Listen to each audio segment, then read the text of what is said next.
모토GP 라이더가 시속 300km로 팔꿈치를 아스팔트에 대는 걸 본 적 있나요? 이게 물리적으로 가능해? 라고 생각했죠? 저토나 아니요. 가능하죠. 하지만 80년 전이었다면 그런 짓을 했다간 바로 정신병원에 끌려갔을 겁니다.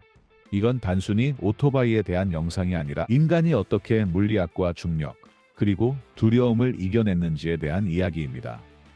라이딩 스타일의 진화에 오신 것을 환영합니다. 초창기부터 흙길과 고르지 못한 아스팔트 서킷에서 라이더들이 경비원처럼 뻣뻣하게 달리던 시절부터 위험물 운송업자를 Pasamos de 능가하는 pilotar con el trasero 기울기 pegado al 각도까지 asiento a 엉덩이를 colgar 시트에 media. 붙이고 달리던 방식에서 오토바이 절반을 밖으로 내밀고 마치 땅에 키스하려는 듯이 달리는 방식으로 어떻게 바뀌었을까요? 오늘은 각 시대, 각 기술, 그리고 틀을 깬 미친 천재들을 분석할 겁니다.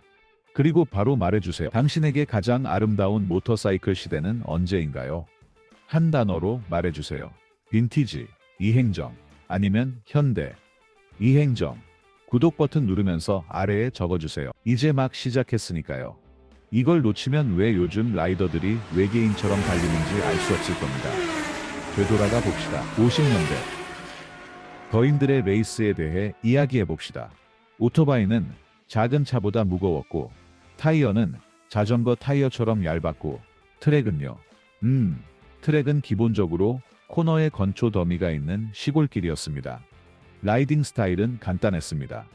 돛대처럼 곧게 섰죠. 라이더들은 시트에 깊숙이 앉아 몸을 연료 탱크와 일직선으로 맞췄습니다.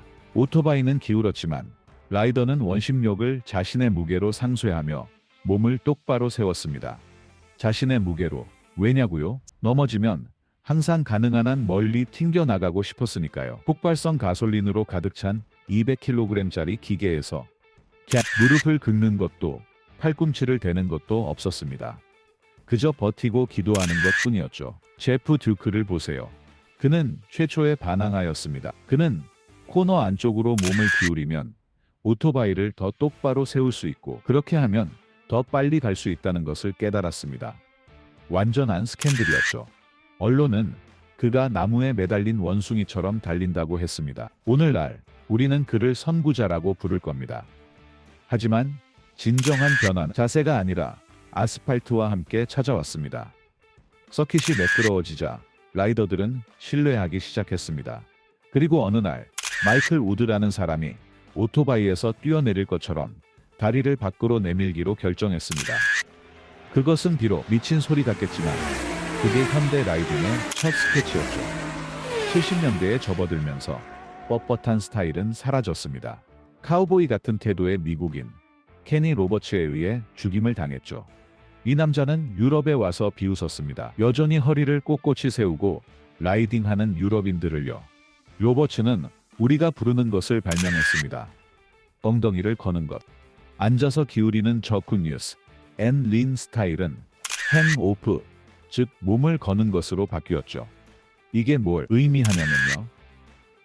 라이더가 엉덩이 절반을 시트 밖으로 빼고 무릎을 코너 안쪽으로 넣는다는 겁니다. 코너 안쪽으로 넣고 바닥에 긁는 거죠. 잠깐만요. 무릎을 긁는 게 그냥 멋부리는 거 아니냐고요? 아니요. 그건 측정 도구였습니다. 아스팔트에는 눈이 없죠. 무릎이 라이더에게 말해줬습니다. 야, 이봐. 너 이미 한계에 1mm 남았어. 케니 로버츠는 그저 이기기만 한 게 아니었습니다. 라이더의 신체 구조를 바꿨죠. 갑자기 모두가 슈트의 티타늄 무릎 보호대를 원했습니다. 그리고 이 기술과 함께 첫 번째 큰 전투들이 시작됐죠. 슈반츠, 레이니, 로슨. 이 친구들은 오토바이가 미끄러지고 엉덩이는 밖으로 빠지고 안쪽은 미끄러지면서 한계까지 갔습니다. 여기서 흥미로운 일이 벌어집니다. 오토바이가 셰시가 감당할 수 있는 것보다 더 많은 힘을 갖기 시작했죠. 이 행정 엔진은 길들일 수 없는 야수였습니다. 코너 중간에 너무 세게 가속하면 오토바이가 당신을 바닥에 내던졌죠. 그래서 또 다른 기술이 탄생했습니다. 능동적인 카운터 스티어링. 오른쪽 핸들을 눌러서 오토바이를 안쪽으로 기울이고 무릎이 닿으면 가속해서 똑바로 세우는 겁니다. 마치 기계 황소를 길들이는 것 같았죠. 그리고 두 번째가 나옵니다. 당신은 이 드리프트에 감탄하고 있다면 아래에 한 단어를 써주세요. 오토바이가 휘청거려도 라이더가 넘어지지 않는 그 순간을 한 단어로 표현해 보세요. 통제, 혼돈, 마법. 댓글 남겨주시고 구독해주세요. 아직 안 하셨다면요. 이제 심연으로의 도약이 시작됩니다. 90년대 500cc 시대 이행정 엔진. 순수한 폭발력의 엔진이었죠. 여기서 라이딩 스타일은 난폭해졌습니다. 더 이상 부드러운 것만으로는 안 됐죠. 거칠어야 했습니다. 호주 출신의 믹 두하는 다리를 거의 절단할 뻔했지만 돌아와서 5회 연속 우승을 차지한 사람이었습니다. 두하는 발을 앞으로 내미는 스타일을 발명했습니다. 그는 안쪽 발을 거의 앞바퀴까지 가져갔고 몸을 비대칭적으로 걸쳤습니다. 마치 시속 200km로 스쿼트를 하는 것처럼요. 뒤쪽에 왜 그랬을까요? 앞바퀴에 하중을 실어 빠른 코너에서 오토바이가 밀리는 것을 막기 위해서였습니다. 하지만 큰 변화는 막 떠오르기 시작한 이탈리아인 발렌티노 로시와 함께 찾아왔습니다. 닥터는 기술적으로 새로운 것을 발명한 건 아니지만 모든 것을 통합했죠. 로시는 와서 말했습니다. 너희가 무릎을 넣는 곳에 난 팔꿈치를 넣을 거야. 상대방을 발로 차려는 듯이 오토바이의 미끄러짐을 균형 잡기 위해서였죠. 그리고 무슨 일이 일어났는지 아세요? 사람들이 그를 모방하기 시작했습니다. 갑자기 라이더들은 무릎뿐만 아니라 부츠도 긁기 시작했습니다. 그들은 정점에 도달했습니다. 엉덩이를 띄우고 몸은 연료 탱크에 거의 눕다시피 하고 머리는 예전에 백미러가 있던 자리에 오토바이는 더 단단한 서스펜션과 껌 같은 타이어로 진화했고 전자장비가 조심스럽게 등장하기 시작했지만 여전히 라이더가 90%를 차지했습니다. 방정식에서요. 500cc에서 넘어지면 통제된 공포에 기반한 라이딩 스타일을 만들었습니다. 이제 현재로 와서 만약 우리가 케니 로버츠에게 2024년 경기를 보여주면 그는 공상 과학 영화라고 생각할 겁니다. 이제 라이더들은 땅에 붙어있는 도마뱀처럼 보입니다. 엄청난 변화는 800cc 오토바이와 함께 찾아왔죠.